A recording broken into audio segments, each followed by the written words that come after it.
Бесщеточный двигатель лучше, говорили они. Он современней, энергоэффективней, надежней обычного коллекторного. Давайте проверим. С вами Руслан Усачев, и сегодня я сравню старый, как само время, шуруповерт DeWalt DCD710 с новым и технологичным шуруповертом от Makita.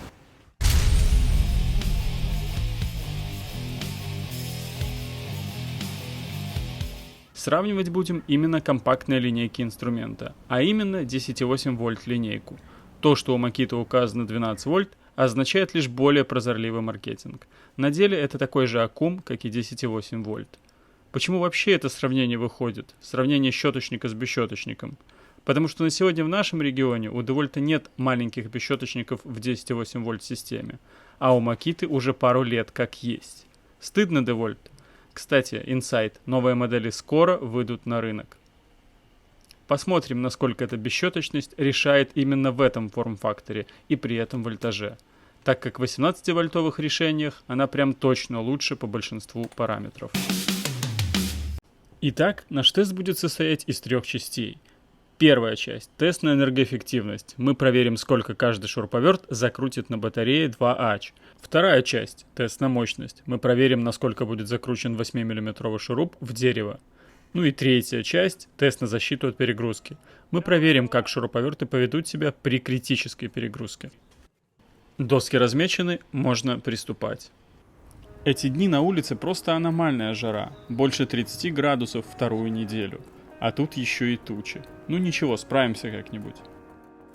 Заодно испробую новый верстачок от Stanley, который раскладной и приспособленный для удобной работы с струбцинами. Вот так выглядит закрепление струбцины в стол. Удобно и быстро.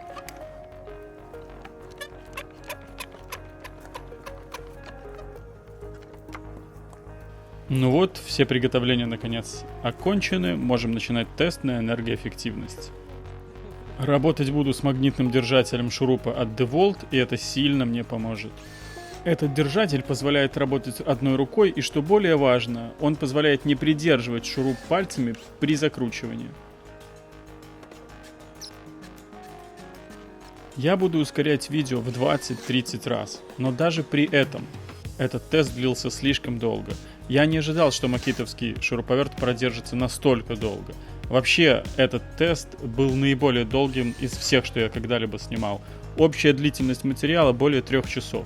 Вот эти вот малыши, оказывается, способны на действительно огромное количество шурупов. Вы увидите, сколько по итогу.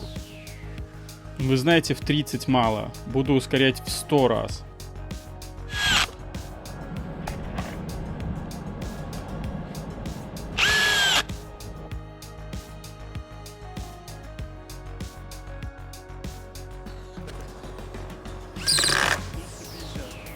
На 350 шурупах закончилась моя разметка, и я немного подустал от монотонной работы. Смотрим, что будет дальше. Ну а дальше я уже стал крутить не в разметку, а куда придется. Во время этого теста я успел пожалеть, что выбрал именно этот шуруп, а не что-то побольше. Именно этот аккум, а не какой-нибудь поменьше. В общем, думал о чем угодно, лишь бы скоротать время за монотонной работой, которая длилась куда больше, чем я рассчитывал.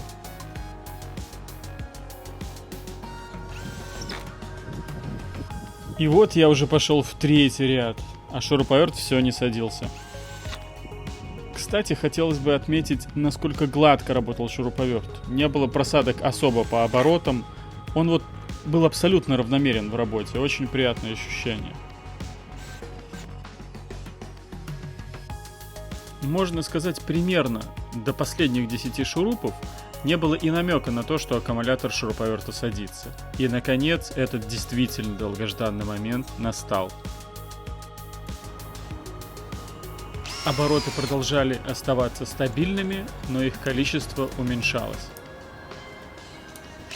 Ну вот, на последних нескольких шурупах он уже немножечко не докручивает.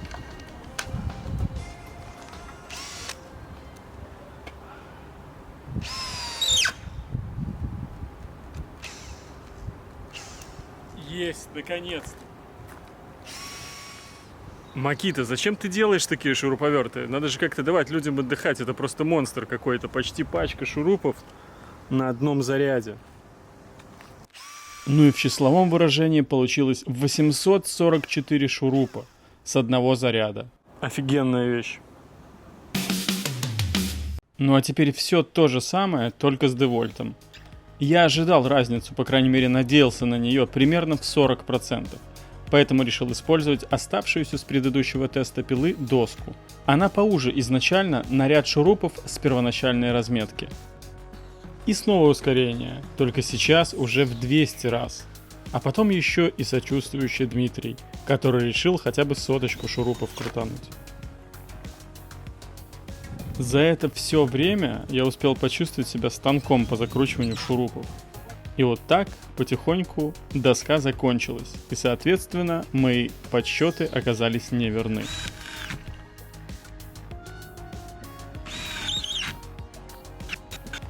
Благо, под рукой оказался еще один кусок доски. Эксперимент продолжился.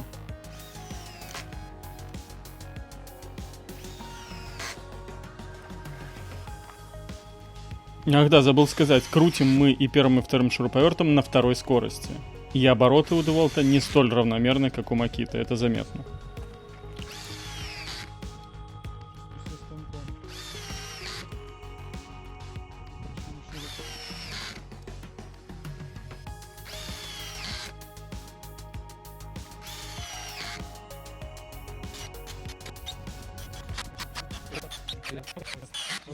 Чувствую, да. Макита, кстати, более равномерно было. Она бесщеточная, она вообще не чувствовалась, когда садится. А этот не бесщеточный? Это классический, да, он не бесщеточный. С бесщеточным. Оба. Как называются эти шурупы? Starfix. Покупайте Starfix. Да.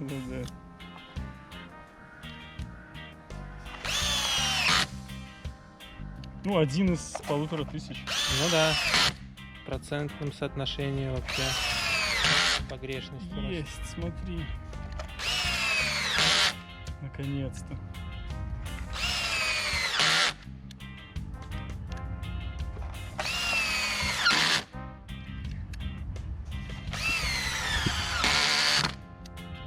Уже не докручивает. Еще. Так. Есть. Так. Макита вот один раз стрикнула и все. Да. Тот литиевый. Тут тоже литиевый. Тут более эффективно. Там электроника, видимо, вообще до последнего выжимала.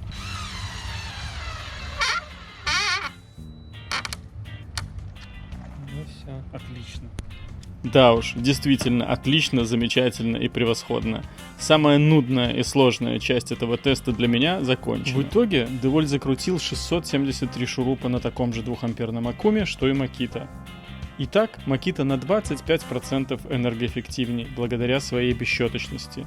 Также добавлю, она удобнее в плане равномерности усилия. И, что лично меня удивило, в плане эргономики. В мою руку она легла лучше. Удивило, потому что 330-я модель была ужасной в этом плане.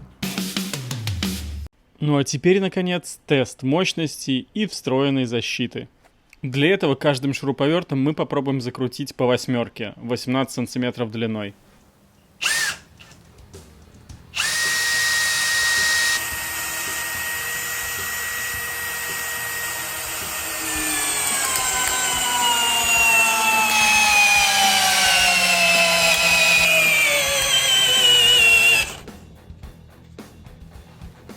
Все, я держу, она сама отключилась.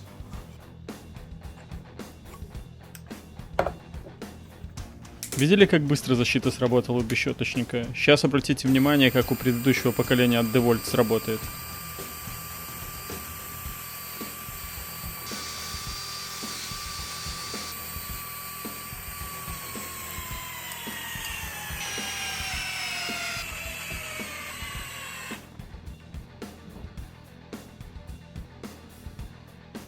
Тоже выключился? Тоже, видимо, защита какая-то есть.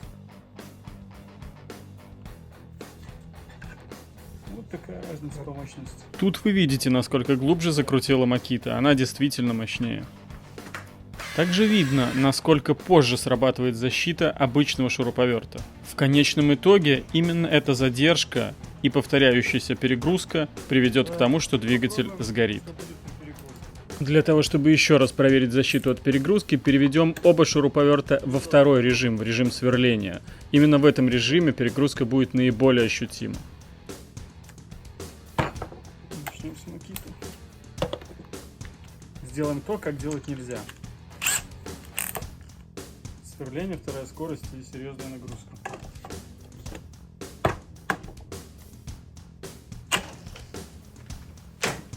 Makita сразу уходит в защиту.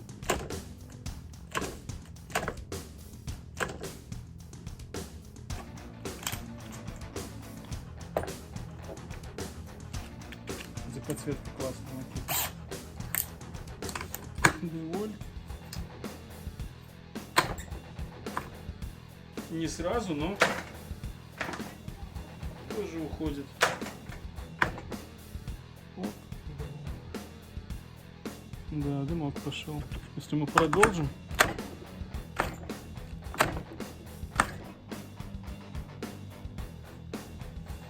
Подальше не фокусируется. Да, да. Чуть.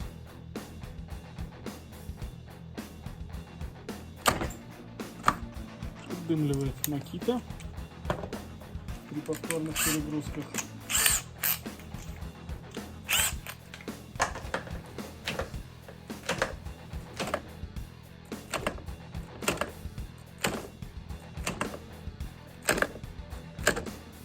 Не, ничего не происходит. Нет, запаха даже нет. 2 волта. Запах пошел, уже чувствуется.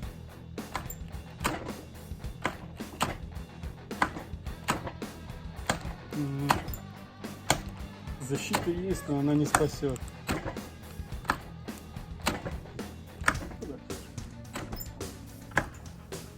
Это только при повторных перегрузках происходит.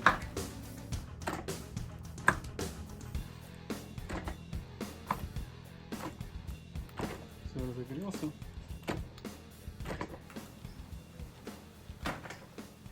Еще бедняжка пытается работать. Давай попробуем, будет ли он сейчас сверлить. Давай, дружок, давай.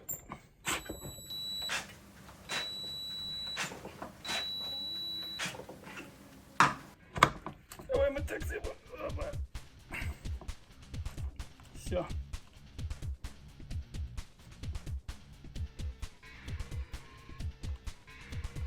Фух, а кум горячий вообще.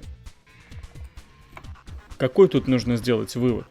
Независимо от бренда, технологическое преимущество решает. Бесщеточник оказался лучше во всем, от габаритов до эффективности, мощности и защиты. Макитовский шуруповерт именно этот на сегодня считаю лучшим из линейки 10,8 вольт. Однако это топовое решение от Makita, и оно значительно, то есть на 40% дороже девольтовского решения. Надо это преимущество вам или нет, решайте сами. Твою мать. Отлично. На выкручивание. Говорю, не надо сверление было ставить. Чуть руку не сломала. Ну а если вы волновались за нашего старичка, то он полежал немного и очухался. Подванивает, конечно, но работать начал. Посмотрим, держит ли мощность. Фу, воняет. Но держит, крутит. Держать его нереально. 710 действительно крайне живучий шурик. Респект ему и лайк. Ну девольт. Ждем обновления. Не тормози. Всем спасибо, друзья. Подписывайтесь, ставьте лайки, включайте колокольчики, делитесь нашим видео. И всего вам доброго.